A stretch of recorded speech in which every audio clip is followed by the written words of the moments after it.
আরাফার ময়দানে মানুষের গায়ে রোদ লাগে, মানুষ বড় কষ্ট পায়। তিনি আবার বাংলাদেশে ফেরত আসলেন জাহাজে করে, অসংখ্য নিমের গাছ নিয়ে গিয়ে আরাফার ময়দানে ফাঁকে ফাঁকে লাগাই দিলেন। এখন যারা হজ করতে যায় ওই গাছের ছায়ে বসে যখন আরাফার ময়দানে আল্লাহর জিকির করে, ওই নিমের গাছের পাতা নড়ে আর জান্নাতের বাতাস হাজিদের গায়ে লাগে। গাছের দিকে তাকায় দেখে গাছের নাম হলো জিয়া টিরি। শহীদ প্রেসিডেন্ট জিয়া রহমান দুনিয়ার সাধারণ কোন মানুষ ছিলেন না, বিএনপি প্রতিষ্ঠা করে গেছেন। আমি বলবো বিএনপি হলো মুসলমানের 1 নম্বর দল হওয়ার কথা, ধরে বলেন ঠিক কিনা? একটু মনোযোগ দিয়ে শুনবেন। আমি তখন মোস্তাফিয়া মাদ্রাসায় লেখাপড়া করতাম। আমার মাদ্রাসার ওস্তাদ আল্লামা নজিবুল্লাহ হুজুর, এখন তিনি মারা গেছেন। মোস্তাফিয়া হলো সরকারি মাদ্রাসা, তখন সরকারি ছিল না। উনি বললেন, শহীদ প্রেসিডেন্ট জিয়াউরকে দেখলে আমার হযরত ওমরের কথা বারবার মনে হয়ে যায়। প্রেসিডেন্ট জিয়াউর রহমান গাবতলী যখন ভ্রমণ করে, এমন সময় এক কৃষক রোদের মধ্যে উপর হয়ে জমির ধান লাগায়।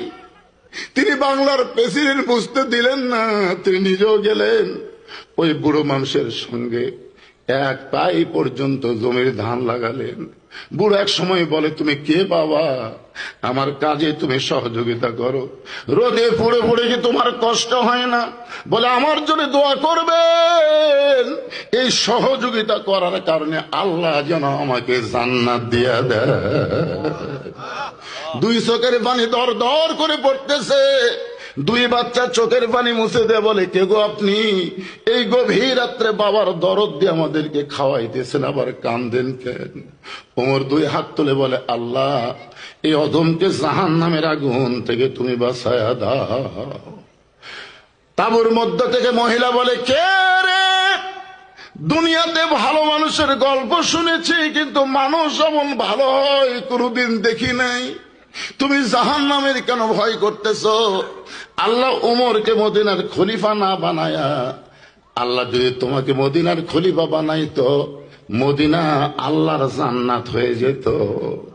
আমাদের বাংলাদেশে সর্বশক্তিমান আল্লাহর উপর আস্থা রেখে বিসমিল্লাহ বলে শহীদ প্রেসিডেন্ট জিয়াউর রহমান যখন কোরআন সংসদের মধ্যে তেলাওয়াত করে, ভারতের সহ্য হলো না, মালওয়ানের বাচ্চাদের পরিকল্পনায় তাকে হত্যা করা হলো। যার কারণে বাংলার মুসলমান শহীদ প্রেসিডেন্ট বলে, কিন্তু শেখ মুজিবরকেও হত্যা করা হয়েছে, ভুলে কেউ শেখ শহীদ বলে না। জোরে বলেন কথা ঠিক কিনা?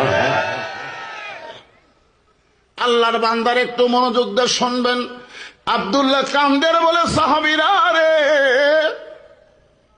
আমার বাবার জুব্বা লম্বা হওয়ার পিছনে কারণ হলো, আমি গভীর রাত্রে ঘুমিয়েছিলাম, আমার বাবা জানলার পাশে গিয়া ছোট বাচ্চার মতন কান্দে, বলে, আব্দুল্লাহ, তোর চোখে কি ঘুম ধরছে বাবা? তুই কি চেতন আছিস না ঘুমাই গেছিস? আমি আব্দুল্লাহ চমকে গেলাম, বাবা কেন জানলার কাছে কান্দে?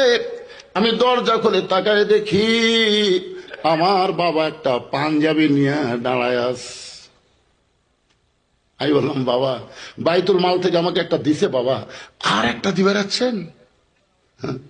কোকো আর আরাফাত স্কুলে যখন ভর্তি হবে, হেড স্যার জিজ্ঞাসা করতেছে, তোমাকে বাপের নাম কি? 2 ছেলে খালি মায়ের দিকে তাকায়। তো স্যার বলতেছে, বাপের নাম কি? বলে, জিয়াউর রহমান। বলে, এটা কোন জিয়া? মা খালি কয়, জিয়াউর রহমান। এটা কোন জিয়া? বারবার যখন জানবার চাইছে, তখন মা বলতেছে, বলো।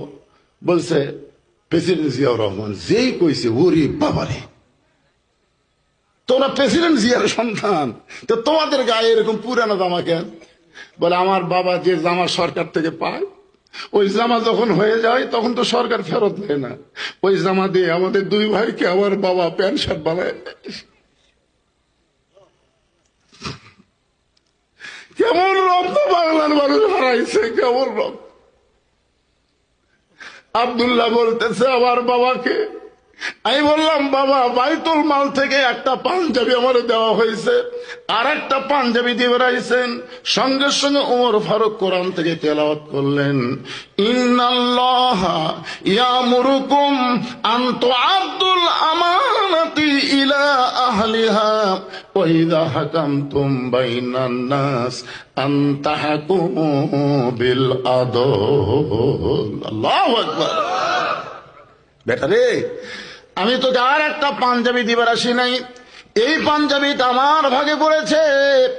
এত খাটো পাঞ্জাবি পরে আমি কেমনে খুতবা দিব বাবা? তোর পাঞ্জাবিটা তুই একটু আমাকে দান করে দে। আব্দুল্লাহ বলে, গভীর রাত্রে আমার পাঞ্জাবি আমার বাবাকে দান করে দিলাম।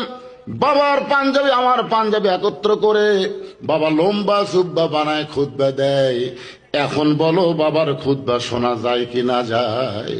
সমস্ত সাহাবীরা চিল্লায় বললেন, আল্লাহর কোরআন দিয়ে যখন রাষ্ট্র চলবে, এমন ভালো মানুষকে মুসলমান নেতা হিসাবে দেখতে পাবে।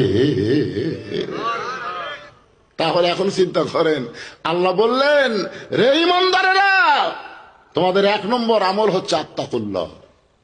ভয় করতে হবে কার? 1 নম্বর আমল